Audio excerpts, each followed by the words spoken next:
नमस्कार, जय हिंद, वंदे मातरम। दोस्तों, आप सभी का एक बार पुनः नौकरी धारा एकेडमी पर बहुत बहुत स्वागत और अभिनंदन। मैं उम्मीद करता हूँ आप सब लोग बहुत अच्छे होंगे और आप सब लोगों की तैयारी भी बहुत ही शानदार और ज़बरदस्त चल रही होगी, क्योंकि दोस्तों आरपीसी द्वारा आपके 2-3 दिन पहले जिला बंटन भी हो गए थे और आज एडमिट कार्ड भी जारी हो गए। और कुछ स्टूडेंट के अभी तक एडमिट कार्ड जारी नहीं हुए हैं, तो उन स्टूडेंट से मैं निवेदन करूंगा कि आप धैर्य बनाए रखिए, आपके एडमिट कार्ड जल्दी जारी हो जाएंगे। क्योंकि सभी के एडमिट कार्ड जारी होना एक साथ संभव नहीं है, तो लगभग 3 तारीख शाम को लगभग 11:30 के बाद में आपके जो एडमिट कार्ड आने शुरू होंगे थे। और लगभग लाख सवा लाख लोगों के जो एडमिट कार्ड है उनके आगे हैं, और कुछ एक स्टूडेंट बचे हुए हैं उनके एडमिट कार्ड जो आ जाएंगे। ठीक है, तो बिल्कुल जो निरंतर है वो एडमिट कार्ड आ रहे हैं। मेरे पास भी बहुत सारे स्टूडेंट बैठे हैं, आधे लोगों के तो एडमिट कार्ड आ गए, आधे के तो नहीं आए, तो सभी के आ जाएंगे। ठीक है, आप वेट करें लगभग 1, 1:30, 2 बजे तक, तो आपके सभी के एडमिट कार्ड आ जाएंगे। और आप अपने अपने सेंटर देख लेना, आप जहाँ कहीं भी होना तो आप अभी रवाना हो जाना। जैसे अपने मेरे भाई कुछ एमपी के हैं, कुछ यूपी के हैं, बिहार के हैं, झारखंड के हैं, पंजाब, हरियाणा, तो दूर के हैं ना, तो उनसे निवेदन करूंगा आज शाम को या कल सुबह निकल जाना, ताकि आप 6 बजे तक आपका जो गंतव्य स्थान है, आपका परीक्षा केंद्र है, वहाँ तक पहुँच जाना। और एक दिन पहले पहुँच कर आप परीक्षा केंद्र देख लेना कि जहाँ मैं रुक रहा हूँ वहाँ से मेरा परीक्षा केंद्र कितना दूर है, तो आप तय समय पर पहुँच जाना। और एक सबसे बड़ा सवाल ये था स्टूडेंट की कि क्या सर 7 जनवरी वाला पेपर देना अनिवार्य है? तो बड़ा पेपर देना आपको अनिवार्य है। अगर आप 7 जनवरी वाला पेपर नहीं दोगे तो आप फाइनल मेरिट में, आपका जो फाइनल लिस्ट में सिलेक्शन आपका नहीं होगा। ठीक है, आप स्वतः ही बाहर हो जाओगे, इसलिए आपको 7 जनवरी का एग्जाम देना अनिवार्य है। वैसे भी कुछ लोग ये बोलते सर ये वाला एग्जाम नहीं देंगे, परंतु हमसे हमारा जो मेन एग्जाम वो दे देंगे। अगर आप दे भी दोगे ना, लेकिन जब मेरिट बनेगी ना, तब जब एक सब्जेक्ट आप मिस कर दोगे ना, 50 नंबर वाला पोर्शन, तो आप स्वतः ही बाहर हो जाओगे। ये बात आप हमेशा याद रखना, क्योंकि ये कॉमन पेपर है। और कुछ स्टूडेंट ऐसे हैं जो सिर्फ पहले बार ये वाला एग्जाम दे, उसके बाद में किसी ने सोशोलॉजी नेट कर रखी है, किसी ने अपने सोशोलॉजी से है, कुछ ने इकोनॉमिक्स से नेट कर रखी है, यानी कि इसके बाद में 2-3 अपने सब्जेक्ट के पेपर देंगे, तो आपकी जो मेरिट है वो इनके साथ में बनेगी। चाहे आप सोशोलॉजी का दोगे तो इस राजस्थान देने वाले पेपर को सोशोलॉजी के साथ मिला लेंगे, यानी कि इसमें जितने आप नंबर लेके आए हो तो सोशोलॉजी वाले के साथ में मिला लेंगे, तो कुल मिला के आपकी मेरिट है जो इस पेपर को साथ में मिला के बनेगी। इसलिए इस पेपर को आप अनिवार्य समझें। ये दोस्तों कॉमन पेपर है और कॉमन पेपर सभी को देना अनिवार्य है। रही बात की सर क्या इसमें 40% नंबर लाना अनिवार्य है क्या, तो 40% नंबर लाना अनिवार्य नहीं है। आपकी मेरिट बनेगी वो पहला, दूसरा और तीसरा पेपर दोनों को मिला के बनेगी, लेकिन पेपर देना दोस्तों अनिवार्य है। तीसरा पेपर देना दोस्तों अनिवार्य है, नहीं तो आप फाइनल लिस्ट में सिलेक्शन आपका नहीं होगा, नहीं आपका इंटरव्यू कॉल होगा। ठीक है, अगर बाई चांस हो भी जाता है ना, तो भी आपकी फाइनल मेरिट में मैं बोल रहा हूँ आप बाहर हो जाओगे, क्योंकि आपके अगर एक पेपर में अगर आपकी एब्सेंट लग जाएगी क्योंकि, तो आपके नंबर कम पड़ जाए। ऐसा जरूरी तो नहीं है कि आप अपने विषय में पूर्णतः पारंगत हो और पूरे नंबर आ जाएंगे। आप यूँ समझ सकते हो कि जिन्होंने ये वाला एग्जाम दिया है ना, वो बच्चा अपन से वैसे भी आगे रहेगा। ठीक है, जिस बंदे ने राजस्थान वाला जो एग्जाम दिया है वो बंदा अपन से वैसे भी आगे रहेगा। इसलिए आपसे निवेदन करूंगा, जो भी व्यवस्था हो, जो भी सुविधा हो, तो आप तय समय पर पहुंच जाना।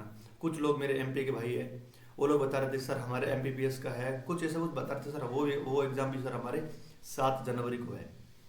तो वो दोस्तों वो निर्णय आपको लेना है कि आपके लिए कौन सा जरूरी एग्जाम है, कौन सा जरूरी नहीं है। अगर आपकी तैयारी उस एग्जाम के लिए अच्छी है तो आप वो एग्जाम दीजिए, अगर आपकी तैयारी इस एग्जाम के लिए अच्छी है तो ये एग्जाम दीजिए। ऐसा नहीं है कि मेरी दोनों तरफ की तैयारी नहीं है तो जहां मन करे वो दे दूं, लेकिन ये जो निर्णय है ये दोस्तों आपको लेना है कि मेरे लिए कौन सा जरूरी। अगर वो छोटी पोस्ट है वहाँ उधर छोटी अगर नौकरी है, तो आपको लग रहा है कि मेरी इधर तैयारी अच्छी है, इसमें एक बार मैं पास हो जाऊंगा थर्ड पेपर में, और 2 महीने का 2-2.5 महीने का मेरे पास समय मिलेगा, इस समय में मेरी खुद की पेपर की अच्छे से तैयारी कर लूंगा, तब आपको इस तरफ आ जाना चाहिए। नहीं तो आप अपने सब्जेक्ट के ऊपर है, जो आपका जो भी एग्जाम है दूसरा हो रहा है तो उस पर ध्यान देना चाहिए। वो दोस्तों निर्णय आपको करना है, मैं आपको कुछ भी नहीं कहूँगा। ठीक है, अब मुझे थोड़ी पता होगा कि आपके किस पेपर की तैयारी ज़्यादा है, हो सकता है आपके स्टेट वाला की तैयारी ज़्यादा है, हो सकता है इस आरपीसी जो कॉलेज में कहता है एग्जाम इसकी तैयारी ज़्यादा है, वो निर्णय आपको करना है।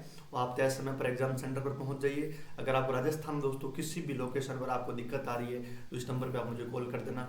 अगर आपका एडमिट कार्ड जारी नहीं हो रहा है, अगर आपका एडमिट कार्ड आपको अपने एसओसो आईडी पे आरपीसी की ऑफिशियल वेबसाइट पे नहीं दिख रहा है, तो बिल्कुल आप बेझिझक आप मेरे से कॉन्टेक्ट कर सकते हो। और उदयपुर में अगर आपको कहीं पर भी लोकेशन देखने में दिक्कत आ रही है, चाहे राजस्थान में किसी भी जिले में अगर आपको ट्रांसपोर्ट से संबंधित कुछ भी दिक्कत आ रही है, तो बिल्कुल कॉन्टेक्ट कर सकते हो। और उदयपुर में अगर आप किसी मेरे भाई बहन का सेंटर आया है।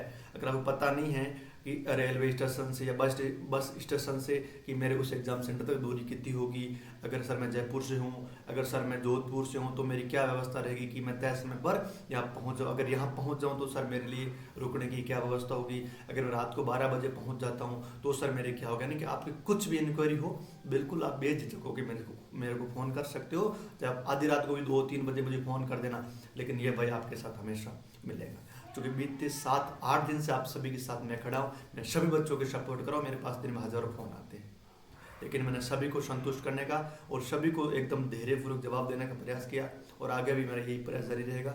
और मेरी तरफ से आप सभी को बहुत बहुत बधाई और ढेर सारी शुभकामनाएं। और एक और बता दूं कि इसमें आपको आरपीसी ने इस बार 5 गोला भरना जो सिस्टम लागू किया, यानी कि आपको A B C D और E, यानी कि 5 ऑप्शन इस बार आपके एग्जाम में देखने को मिलेंगे। अगर आपको आंसर सही आ रहा है तो A B C D में से आप सेलेक्ट कर देना। अगर आपको आंसर उसका नहीं आ रहा है, अगर आप उस क्वेश्चन को छोड़ रहे हो, तो आपको कौन सा गोला करना है, 5वां गोला बिल्कुल भर देना है। अगर आप 5वां गोला नहीं भरोगे तब आपका आधा अंक काट दे देंगे। अगर आप गलत करोगे तो भी आधा अंक, सॉरी मतलब 1/3 अंक काट दिया जाएगा। और अगर आप पेपर यानी कि उस क्वेश्चन को आप अटेम्प्ट नहीं करोगे तो भी 1/3 अंक काटा जाएगा। अगर आप गलत करोगे तो भी 1/3 अंक काटा जाएगा। ठीक है। और आपको छोड़ना नहीं है, अगर आपको नहीं आ रहा तो 5वां गोला भर देना। बिल्कुल सही करोगे तो आपको नंबर मिल जाएगा, लेकिन अगर आप गलत करोगे तो 1/3 अंक काट दिया जाएगा। अगर आप छोड़ोगे तो भी 1/3 अंक काट जाएगा। और एक याद रखना कि आपको 10% से ज़्यादा ऑप्शन खाली नहीं छोड़ने, यानी कि 10% से ज़्यादा जो क्वेश्चन है वो आपको खाली नहीं छोड़ने हैं, यानी कि बिल्कुल छोड़ के नहीं आने हैं। अगर आप छोड़ के आओगे तो उस एग्ज़ाम से आप डिस्क्वालीफाई हो जाओगे। ठीक है, उस एग्ज़ाम के लिए आप योग्य भी नहीं हो पाओगे। तो इसलिए मेरा निवेदन रहेगा, अगर आपको आंसर आ रहा है तो ABCD में से सेलेक्ट कर देना, अगर नहीं आ रहा है तो 5 ऑप्शन सेलेक्ट कर देना, लेकिन आपको छोड़ना कोई भी क्वेश्चन नहीं है। अगर आप छोड़ोगे तो नंबर भी कटेंगे, और अगर आप ज़्यादा छोड़ दोगे तो आप उस एग्ज़ाम के लिए डिस्क्वालीफाइड हो जाओगे। और नेगेटिव मार्किंग मैंने बता दिया 1/3 रहने वाला है, और 40% वाला कोई रेशियो नहीं है। अगर आप कुछ भी दिक्कत है तो बिल्कुल बता देना। अगर आपको सिलेबस नहीं मिल रहा है किसी भी वैकेंसी का, अपने आरपीसी की कोई भी वैकेंसी हो, सिलेबस नहीं मिल रहा है, तो बिल्कुल आप बेझिझक मेरे से कॉन्टेक्ट कर सकते हो। आप सभी का बहुत बहुत धन्यवाद। और एडमिट कार्ड जारी हो गया है, जल्द से आप आरपीसी की ऑफिशियल वेबसाइट और ऐसे पर जाकर आप एडमिट कार्ड है जो अपना डाउनलोड कर लें। और कोई भी दिक्कत आए बिल्कुल मेरे से कॉन्टैक्ट कर सकते हो। बहुत बहुत धन्यवाद।